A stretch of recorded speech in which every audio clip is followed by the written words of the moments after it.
Welcome everybody to Crimson Universe Pro Wrestling Rising Spirit number 2. We have a big night of action for you to come.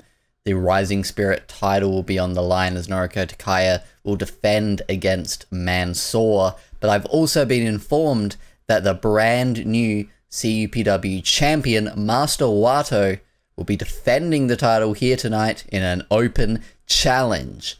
And I'm just getting news now that that match begins next. So Master WATO laid an open challenge down earlier today. Open contract in the back, whoever could sign it first, and this is the man who was able to sign that open contract. Take the open challenge to fight for the Crimson Universe Pro Wrestling Championship. It is none other than the Dragon, Shingo Takagi. We saw Shingo Takagi at Rising Spirit number 1, unsuccessful in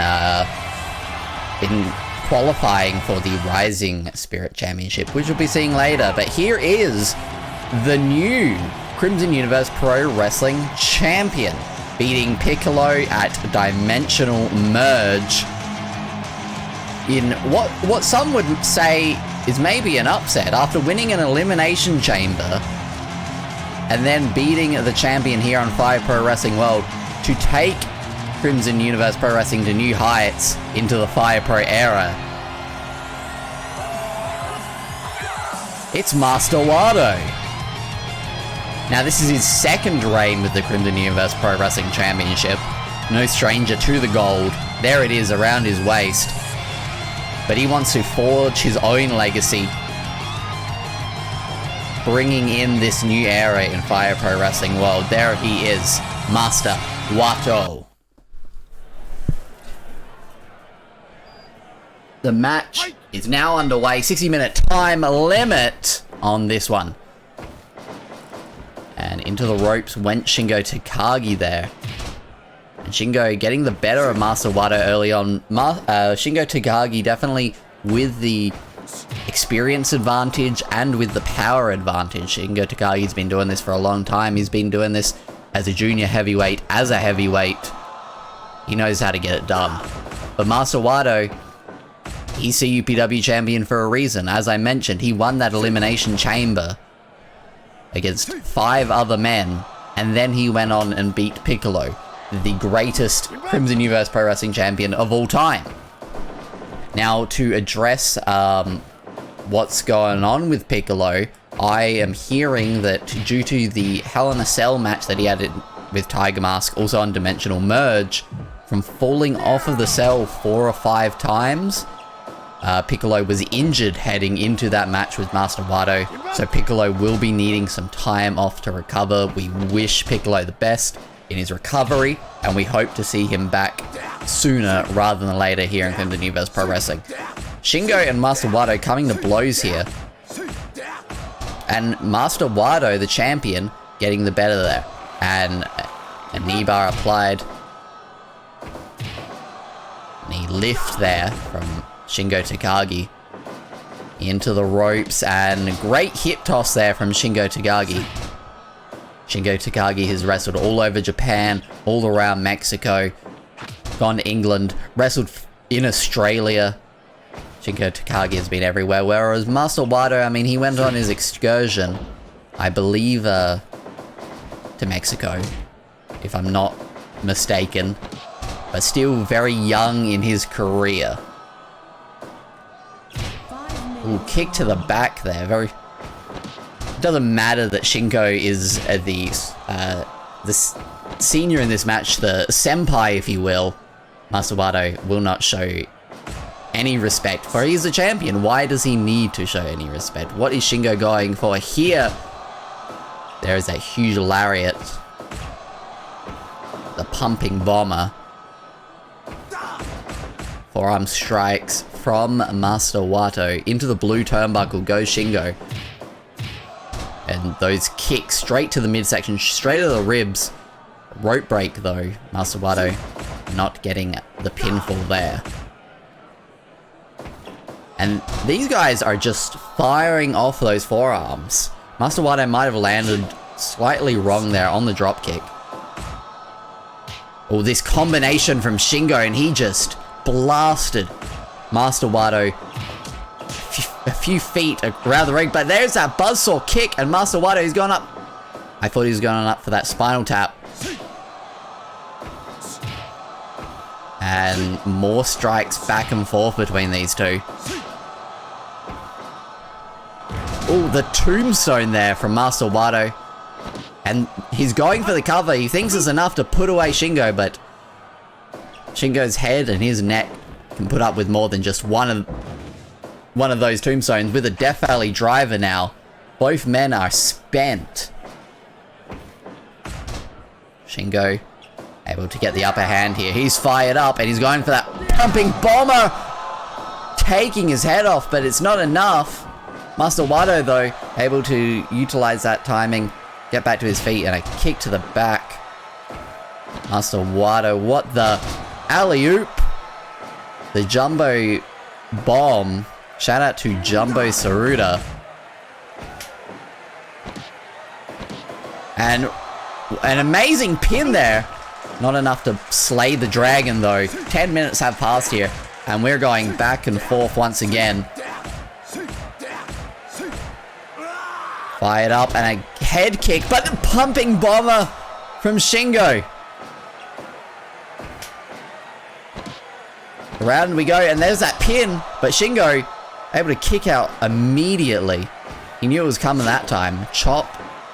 And there's that tombstone once again into the blue turnbuckle. What is Master WATO thinking here? I think it is spinal tap.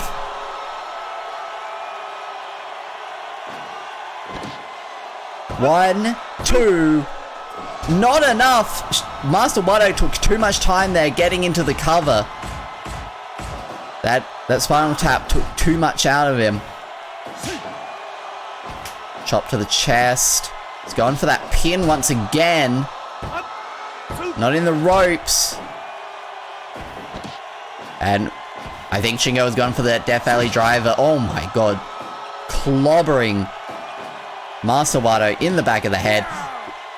Made in Japan. 2. But not enough to put away the Cup Dub champion just yet. Scoop and a slam.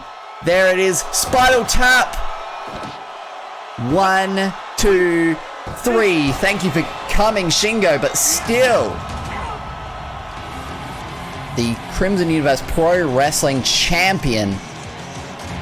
It is Master WATO. What a match those two had there, and that is the first successful defense for Master WATO heading into the new Fire Pro era of Crimson Universe Pro Wrestling.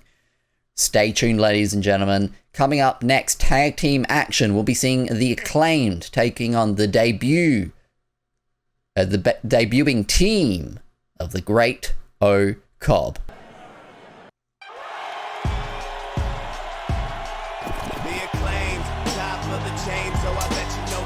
Unsuccessful in their bid to win the Crimson Universe Pro Wrestling Tag Team Championship, the Acclaimed are here to get some momentum back.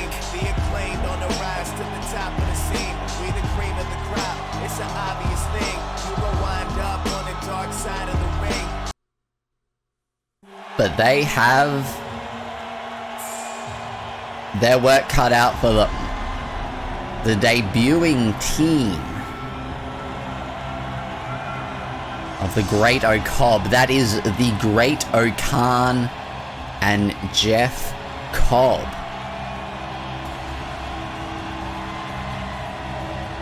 Both representing Based World, much like the Acclaimed.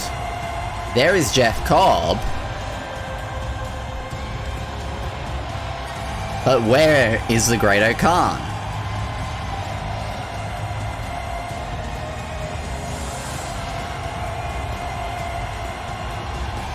Oh, here he is.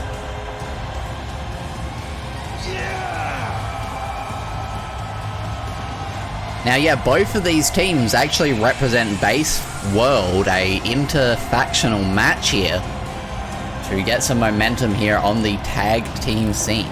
Great Khan, Jeff Cobb, the Great O-Cobb.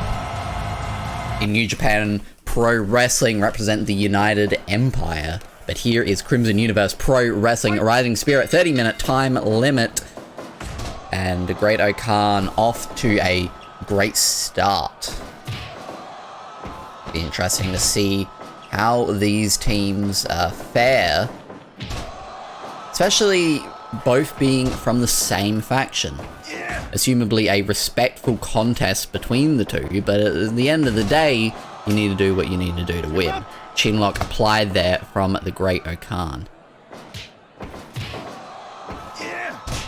And there's that Mongolian chop that he's known for. He was able to beat, was it Hiroyoshi Tenzan for the right to the Mongolian chop. And in comes Anthony Bowen's scoop and a slam there from the Great O-Khan. And in comes Jeff Cobb. Going for the pin right away, but Anthony Bowen still has a lot left in the tank. It'll be interesting. I'm very interested to see Great O-Cobb, the Great O-Khan and Jeff Cobb here in Crimson Universe Pro Wrestling, and what they can bring to the table. A real powerful guy, this Jeff Cobb. Straight from Guam. It'll be I wonder if he'll give either Anthony Bowens or Max Caster a tour of the islands later. But right now, Anthony Bowens, I thought he had the upper hand, but it's hard to keep the upper hand on such a large opponent such as Jeff Cobb. And the tag to Great O-Khan and the tag to Max Caster. Into that red turnbuckle and a hip thrust there from Max Caster. 5 minutes have passed. 30-minute time limit in this non-title contest. Assumably a win for this means a lot going forwards to get an opportunity at the champions Roppongi Vice, who were able to beat the Dangerous Techers in WWE 2K22 during Dimensional Merge and defend against the FTR. It was a defense against the Acclaimed. I actually believe I was wrong there. And no, it was a defense against the Acclaimed and not FTR. The Acclaimed beat FTR to get there. Sorry about that. Might be. And right now, Max is holding his own against Jeff Cobb. Oop. Anthony Bowen's in with Jeff Cobb now. And grounding the Giant. A great idea there from Anthony Bowens. And whoa, the strength of Anthony Bowens to get Jeff Cobb all the way up. Jeff Cobb tried for another of his own, but Anthony Bowens. I'm shocked that Anthony Bowens could get Jeff Cobb not up for one suplex, but two. Anthony Bowens actually has the better of Jeff Cobb right now. Knee lift. And great gut-wrench suplex. An Olympic-level wrestler is Jeff Cobb, but a pin from Anthony Bowens only a 1 count. Into the red turnbuckle, and now Anthony Bowens tagging into his partner Max, and we've got Max and the Great O-Khan once again. There's that gourd buster.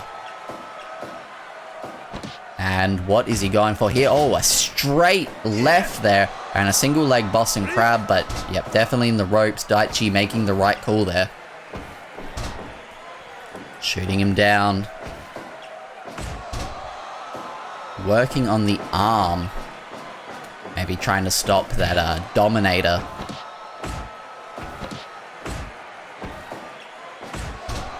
And And yet, continuing to work on the arm of the great O-Khan.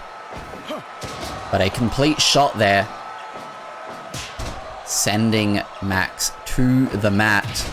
And now Great O-Khan suddenly in control, but back to Jeff Cobb, back to Anthony Bowens. And a lariat with a pin, only a 1 count. A side slam there. And a PK from Anthony Bowens of the Acclaimed. The drop toe hold and... Oh, tour of the islands! And the way that he popped up there. But Anthony Bowens able to escape. Try to go for a rolling forearm. I am surprised Anthony Bowens was able to kick out of that one. And again, with the ripcord, tour of the islands. 1, 2. Anthony Bowens kicks out again. Into the ropes.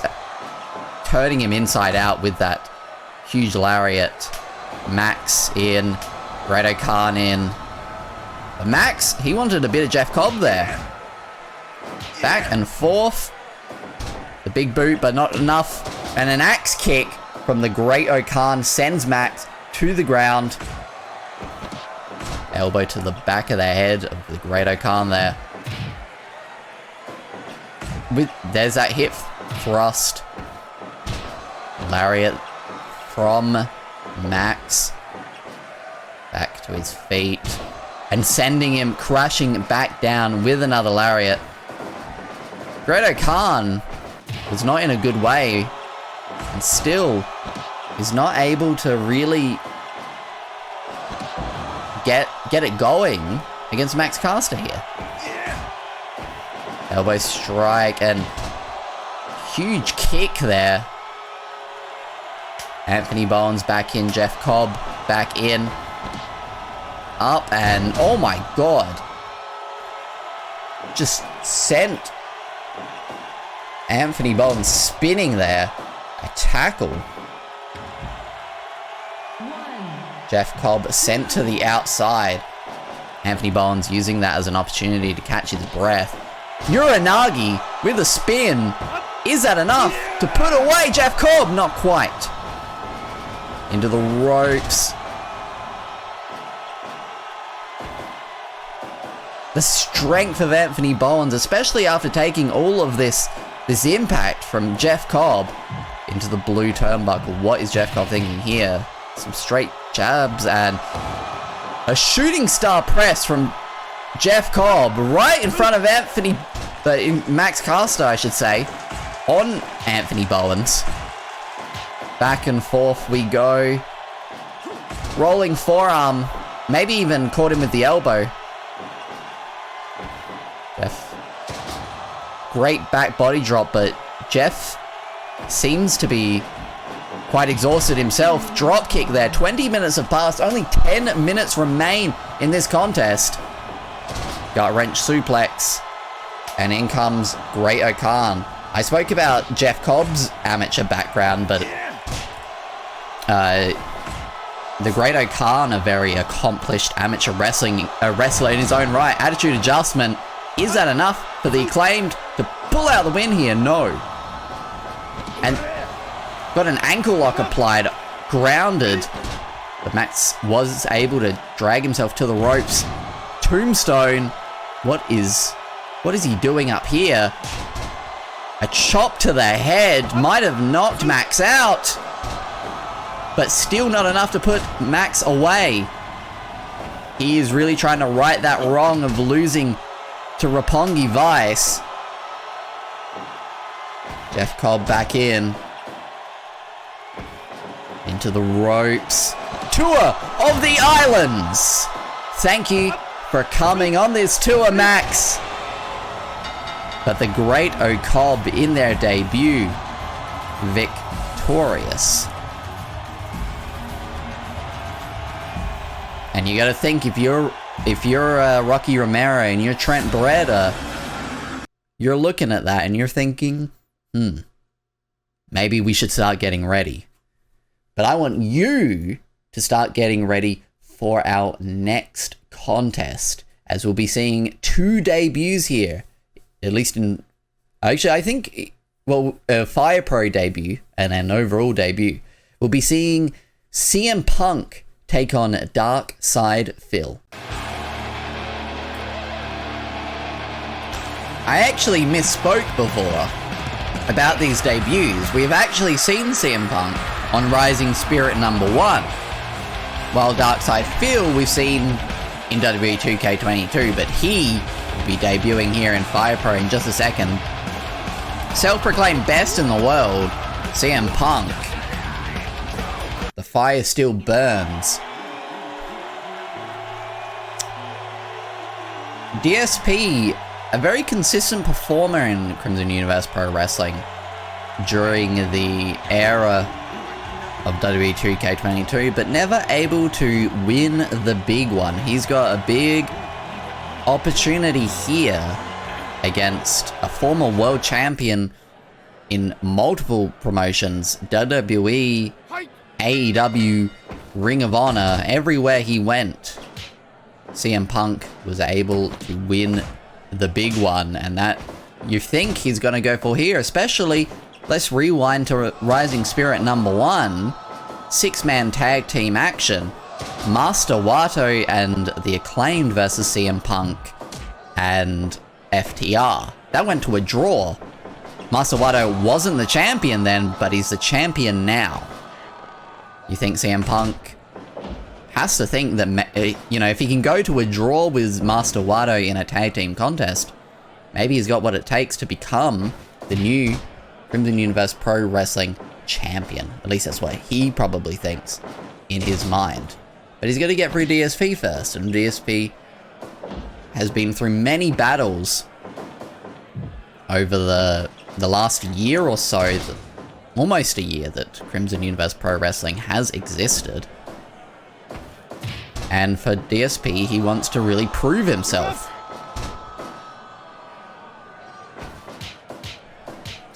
A combination of strikes there from Darkside Phil.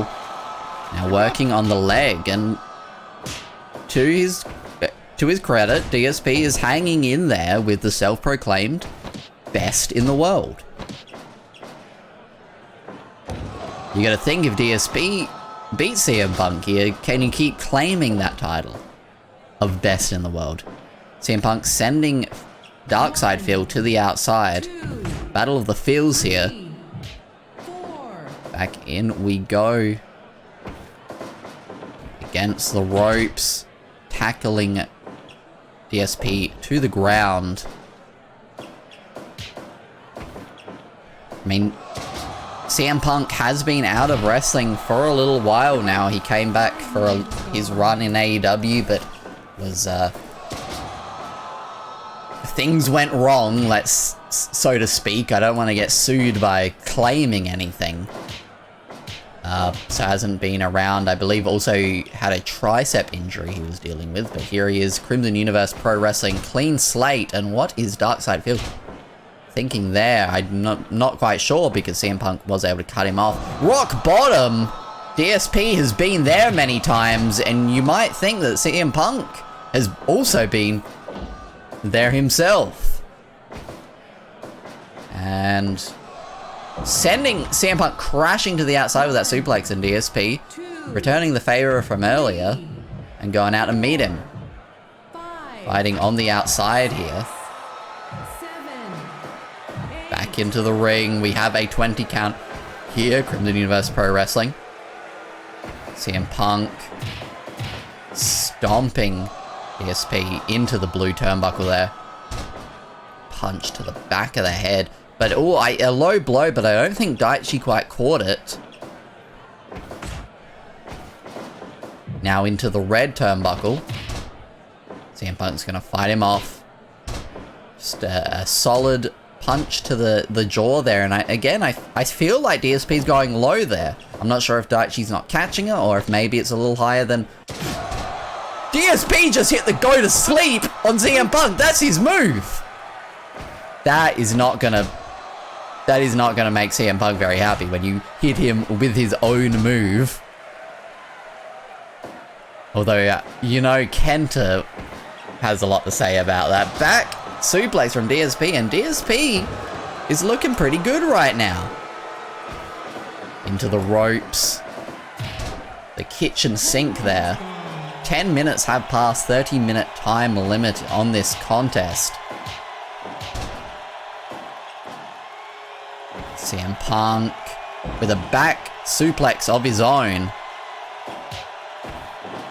Into the ropes, and a huge power slam, but only a 2 count. I was talking about CM Punk maybe wanting to carve a path to Master WATO in the Cup Dub Championship, but that might be all derailed here as he hits a second GTS, drags him out of the ropes, but took too much time in the process. But you gotta think, DSP, with these low blows, is that maybe why he's in this position? Is he the better wrestler, or is he taking the most shortcuts? But I mentioned in an earlier match, you do what you need to do to win at the end of the day, whether you like it or not. Rock bottom! 1, 2. Still not enough. Belly to belly. CM Punk needs to start getting it together a bit more. Back and forth we go. Huge lariat, and DSP keeps CM Punk down for a little bit. Had to catch his breath. Into the ropes. Has he got... Oh, another lariat. I thought he was going for that power slam again. Missing with that jumping lariat there. Combination of strikes there. An educated striker is CM Punk, but DSP back on top of him. Cutter. But might have taken slightly more out of DSP than I did CM Punk, and the bulldog there from CM Punk as he starts to get it together. There's that butterfly suplex into the backbreaker, and here is a go to sleep for DSP. 1, 2. Not enough to put DSP away. Back suplex there. DSP though, not looking good in regards to his cardio conditioning right now. 15 minutes in, and he is heaving for air. He thinks it's enough. CM Punk, combination of strikes. At this point in CM Punk's career, he's not doing things that are overly flashy, just effective. As I say that, a very rudimentary pinning condition there. A schoolboy is enough to put DSP away, but that's the experience advantage of someone like CM Punk. He knows the time to go for moves like that. CM Punk successful here against Darkside Phil. Our next match coming up will be a women's match. We'll see former Crimson Universe Pro Wrestling Women's Champion Rhea Ripley take on Sarray. Coming to the ring, it is none other than Sarray. Not a stranger here at Crimson Universe Pro Wrestling. We have seen her a few times, but never really able to find much success here at Crimson Universe Pro Wrestling. On the other side, we have the most successful women's champion of all time here at Crimson Universe Pro Wrestling. It is Rhea Ripley. 4 successful defenses before losing it to Sasha Banks. Wants to get back into the fold of things. And here we go. 30-minute time limit. Sarray, Rhea Ripley. Let's do this. Spinning heel kick there from Sarray.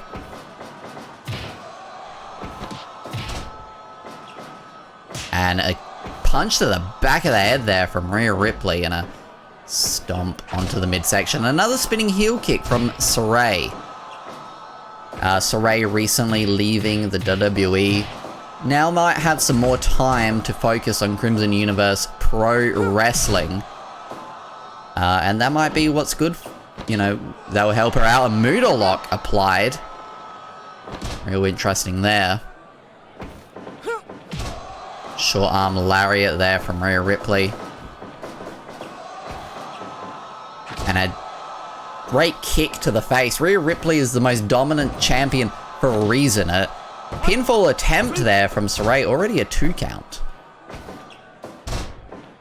Falling back onto Sarray like that. Back and forth we go here. Sarray getting the better of that exchange. And another spinning heel kick from Sarray. Exploder suplex. Cover already. And almost put away the former women's champion. Only 3 minutes into this match. A kick to the back there.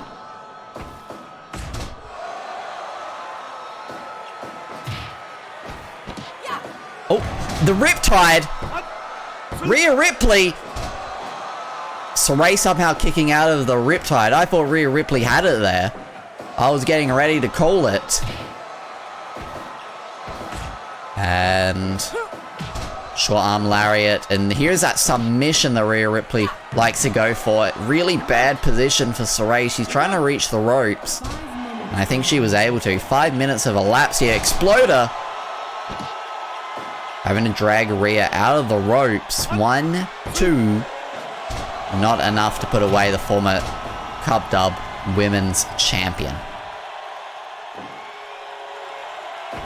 And German suplex with the bridge. Beautiful bridge. And Sarray! Sarray just beat Rhea Ripley. The former Women's Champion, the most dominant Women's Champion. Sarray just beat her in under 6 minutes. I said that getting away from WWE would have allowed her to prepare herself, but I wasn't expecting this. Sarray with the huge win.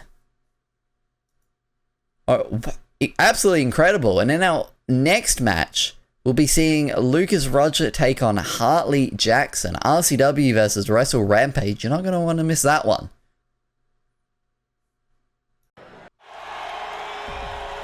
This next contest, first we have coming to the ring, Harley Jackson. Someone did not Iggy up the music guy on this one.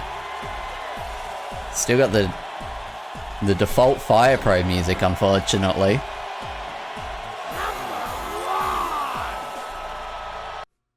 And the debut here, he won this right in a ladder match, a dimensional merge. Could be the first of those 3 characters made for Fire Pro Wrestling World. It's none other than Lucas Rodger.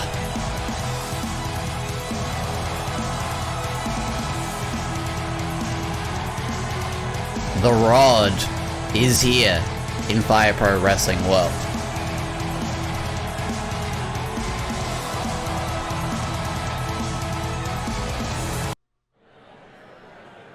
And let's get this match underway. Harley Jackson versus Lucas Rodger.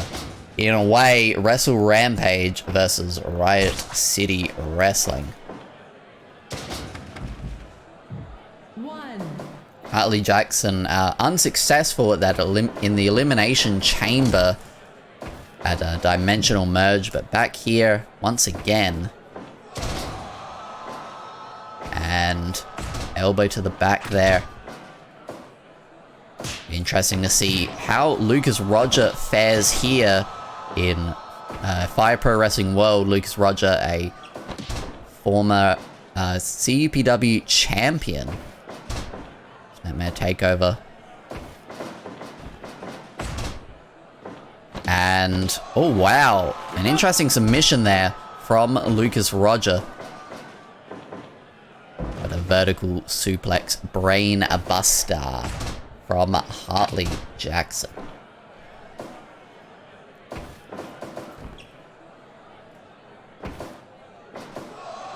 And another vertical suplex there from Jag to the Rod.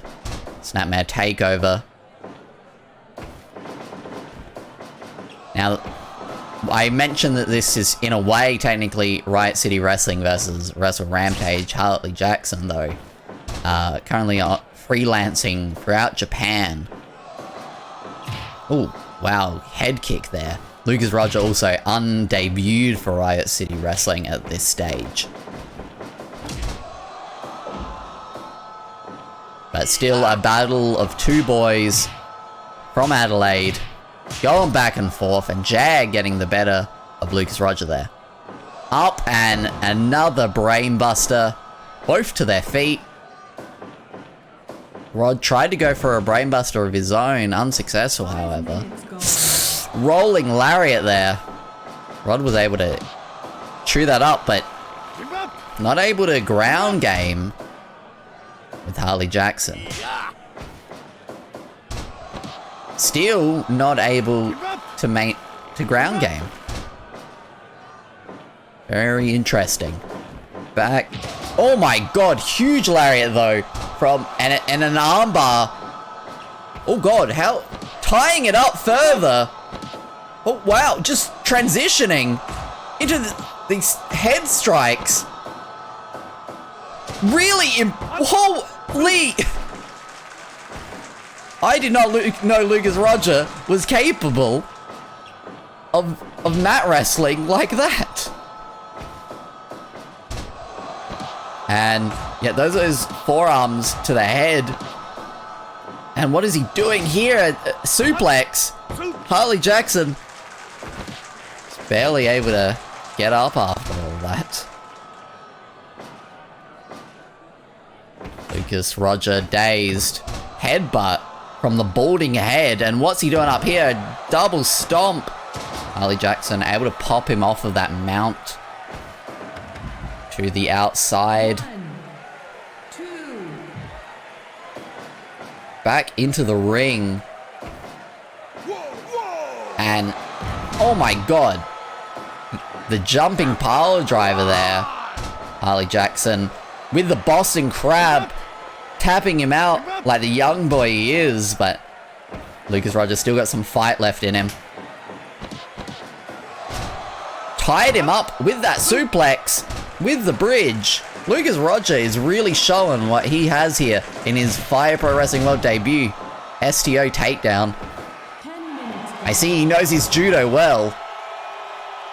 But Jag, the king of big bloke style, tied him up. Bit close to the ropes. Daichi says it's fine. Death Valley driver. And I think that might be all she wrote. No, Jag's still got more on his mind. Not enough to put Lucas Rodger away with that pin. Maybe he was a bit annoyed by, oh my god, cravat suplex and flipping senton. And the double stomp across the back. Another one. Oh, and there's that Death Valley driver spiking him on the top of his spine. Diving axe handle. Jag's in control right now. Into the red turnbuckle. Diving splash.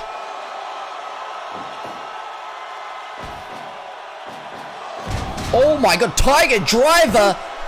Not enough though to put Jag away.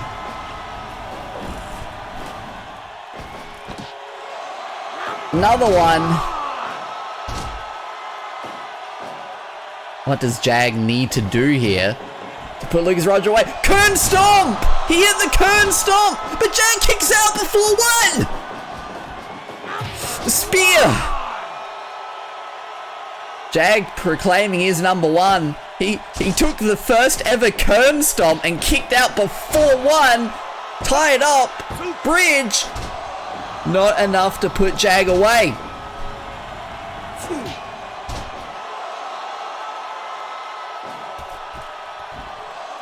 And the flipping senton once again from Lucas Rodger.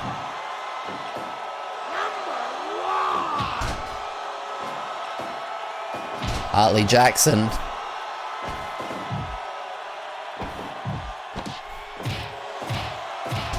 clubbing the back there of Lucas Rodger. Another attempt, driving him to the ground. The splash is not enough to put Lucas Rodger away. Great suplex there from the Rod. And there's a huge lariat, but the big bloke Jag straight to his feet. Back and forth again.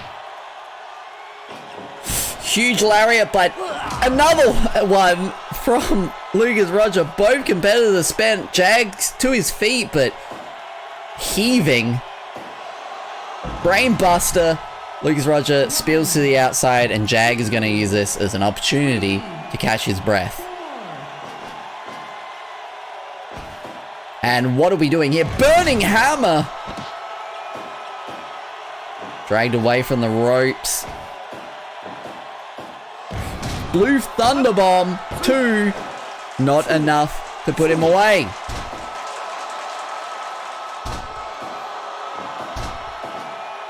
I think that was a pin attempt. Not quite sure, but Jag kicking out before 1 again. Oh my god. That's got to be in the ropes. Yep. Gone for a pin here.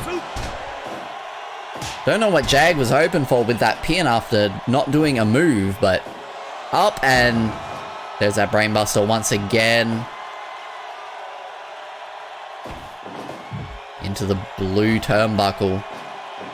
What is Lucas Rodger thinking of doing up here? Elbow drop from Jag. Obviously taking a lot out of him as we approach the 20-minute mark. Jag up and big splash. 1, 2, 3. Harley Jackson defeats the Rod Lucas Rodger in his CPW debut. But oh my god, what a performance though from the Rod Lucas Rodger. Incredible match between these two.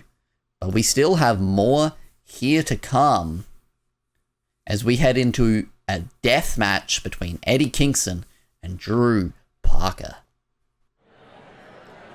And here we go, death match. Eddie Kingston, Drew Parker. Send us a bit further in understanding who might take on Atsushi Onita in the Spirit of Anarchy division. Great vertical suplex there from Eddie Kingston. And a chin lock there. You don't see that often in a death match. Drew Parker, known for his death matches, I believe working the likes of GCW, DDT, BJW. Very well acclaimed deathmatch wrestler. Whereas Eddie Kingston, probably has been in some death matches, but not really a deathmatch guy. Just a hard-hitting brawler of a man. Great suplex brainbuster there.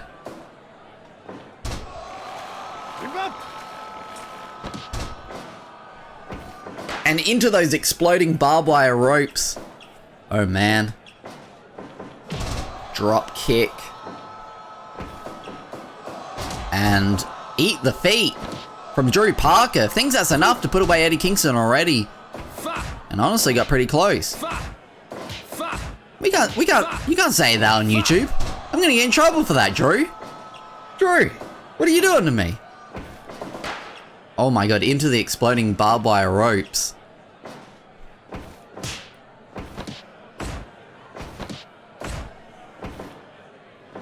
Oh, and oh my god.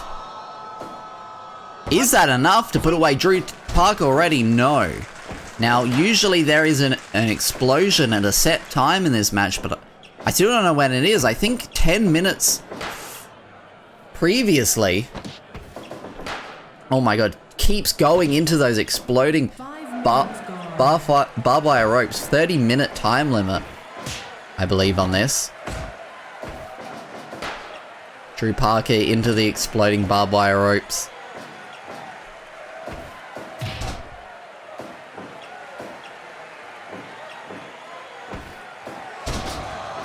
exploder suplex. Drew Parker flipping off. He looked like he was flipping off old mate Daichi. Eddie Kingston sending Drew Parker into the exploding barbed wire ropes. And just having to pull yourself off of barbed wire ropes. Ripping at the flesh, ripping at your clothing. Let alone with the explosion. The Hurricane! That might be enough. We might not even see the explosion. But Drew Parker able to kick out after that huge Hurricane. Double stomp. A double stomp. 2 sets. Oh! Straight into those barbed wire ropes again. He, like I said, a deathmatch expert. He is making the most of all of those barbed wire ropes.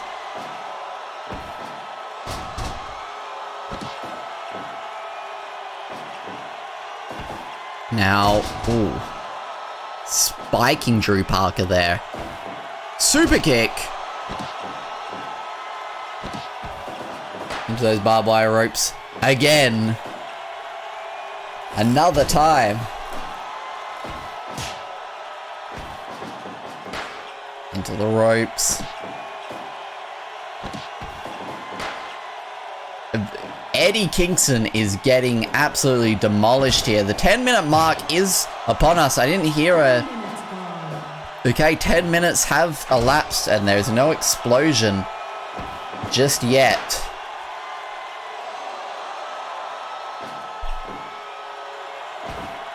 And oh, it went for a flash cover there.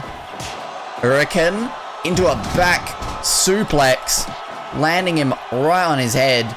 There's the pin. 1, 2, 3. Eddie Kingston has just beaten Drew Parker in a barbed wire deathmatch.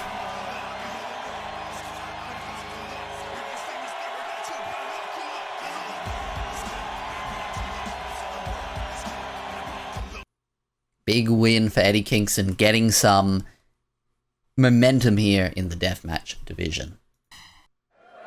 We are here in the Dodecagon. Minoru Suzuki, Zack Sabre Jr. And an MMA contest. Oh, and we got camera angles here. I didn't realize we had the cameras set up here in the Dodecagon portion of the arena. Different than the regular ring, as you can tell by the size of it. Oh wow, what a combination of strikes there from Minoru Suzuki. European uppercut there.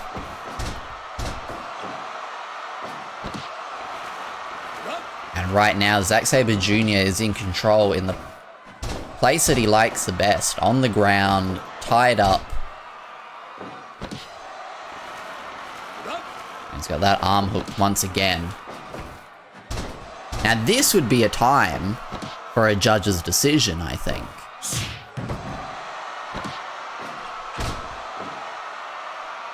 We've got judges around the ring. I just wonder about judges during wrestling matches, is all I'm saying. But a sleeper hold there applied. Now there are 10 5-minute rounds. Knockout or submission only here in the Dodecagon.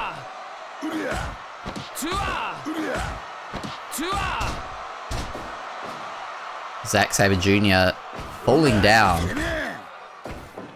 and working the arm there did Minoru Suzuki. European uppercuts and a PK, dragging the leg across.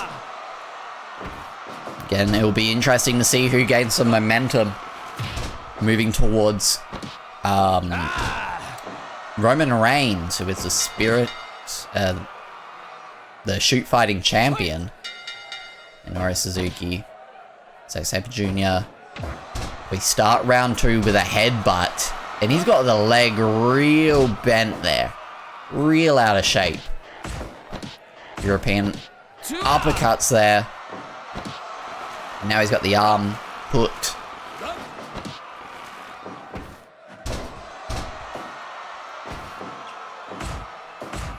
Working on that arm of Minoru Suzuki stops him from doing the sleeper and affects his ability to use that Gotch-style pile driver.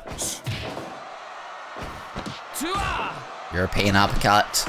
And now there's a flurry of European uppercuts there from Zack Sabre Jr.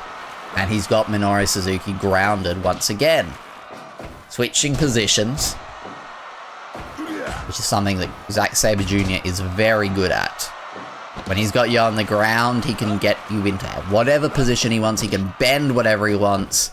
And he can just stomp on your arm as it's twisted into the ground.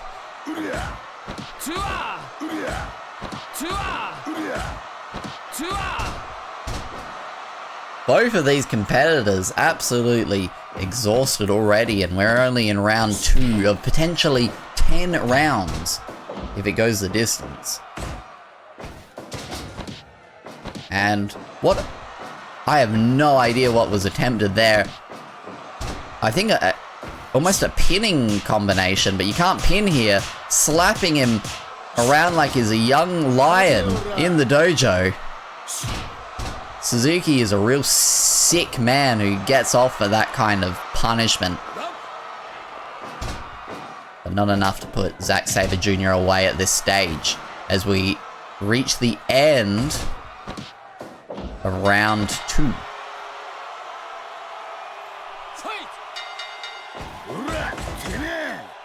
Minoru Suzuki and Zack Sabre Jr. in round 3 here. Sleeper applied. But Zack able to fight out of it.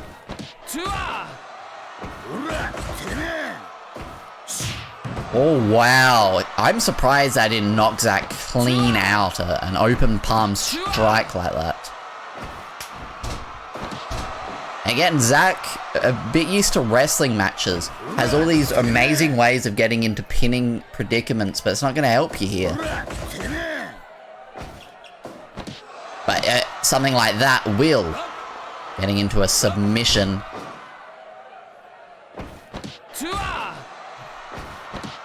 Minoru Suzuki with a submission of his own, and he's driving that elbow into the hip for a little bit of extra pressure.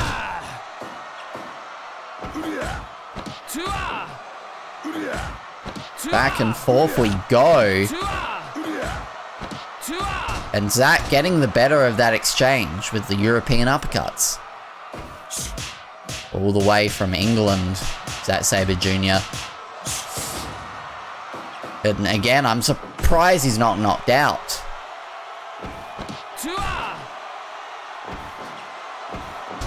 Snapmare takeover with the neck twist. He didn't quite catch it. He had his ankles around the side of his head and just a little snap of the neck. And got that submission applied once again.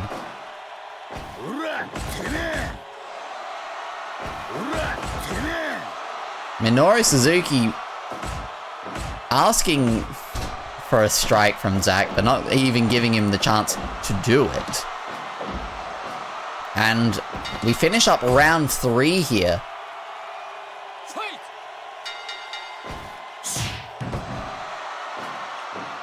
Into round 4 of 10. If anyone can go the distance, it's probably Zack Sabre Jr. and Minoru Suzuki, if I'm being completely honest. Stomping on the arm. There's those European uppercuts. Minoru Suzuki still in this, and he's got the guillotine applied. Zack, yep, pulling himself to the cage, allowing himself to kick off of the cage. But now, maybe using his arm to push off of the cage. Get out of a guillotine like that. There's no rope break here. Another sleeper. And, oh, into the gotch. No, Zack was able to stop it.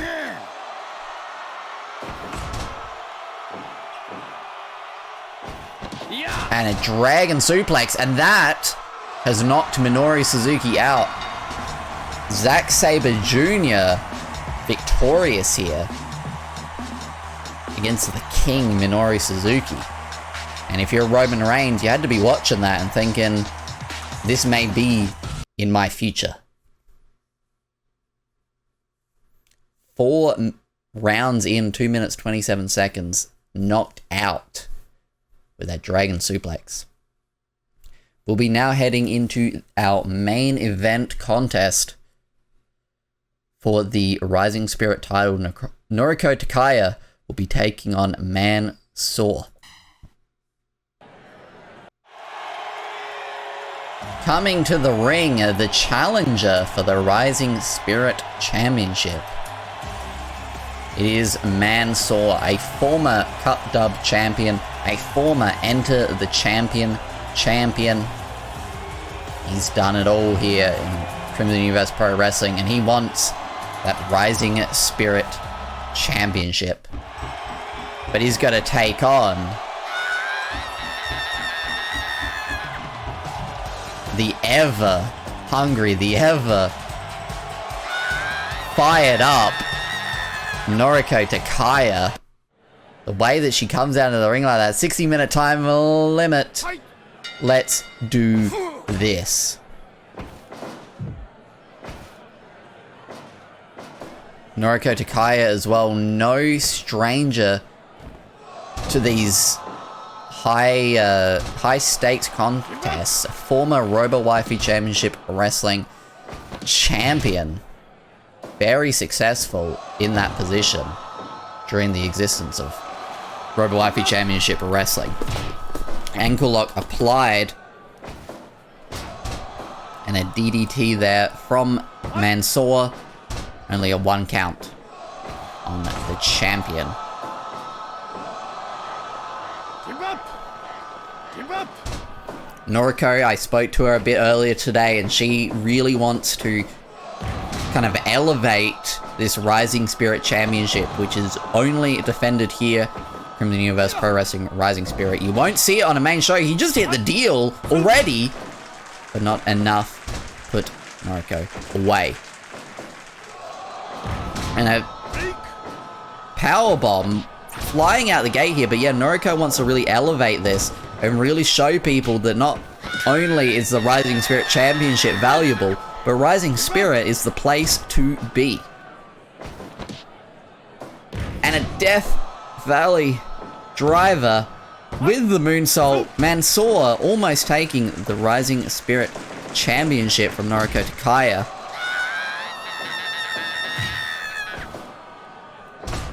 Elbow to the back of Noriko, and what's frog splash to the back of Noriko, but that took a lot out of Mansoor, it seems. And there's that claw once again. I believe Noriko was able to use that claw successfully to take the Rising Spirit Championship. She beat Jungle Kiona initially, and then Amuro Ray. Oh my god, the athleticism! But beat Amuro Ray to ultimately take that championship. And out comes the baseball bat. She is a big baseball connoisseur, and she's happy to do whatever she needs to keep that Rising Spirit Championship. 11. And in comes the Iron Claw from Izuka. Back and forth. Inzaguri from Mansoor takes it down, and he's gone for that frog splash to the back, but someone made contact with those iron fingers. That's the problem here. The iron fingers in the ring are not particularly very safe. Brainbuster there from Noriko, and what's she doing here? Oh my god, what a tackle! All the way across the ring! Maybe Noriko would be capable in professional football in the United States. In the NFL, that's what it is, right? And here it comes, Inazuma kick! Noriko a little bit dazed, but that is enough for a quick defense. Putting Mansoor away in quick fashion. Noriko Takaya, 7 minutes, 54 seconds. I cannot believe that. And that is the end of Crimson Universe Pro Wrestling Fighting Spirit number 2. Thank you for joining us.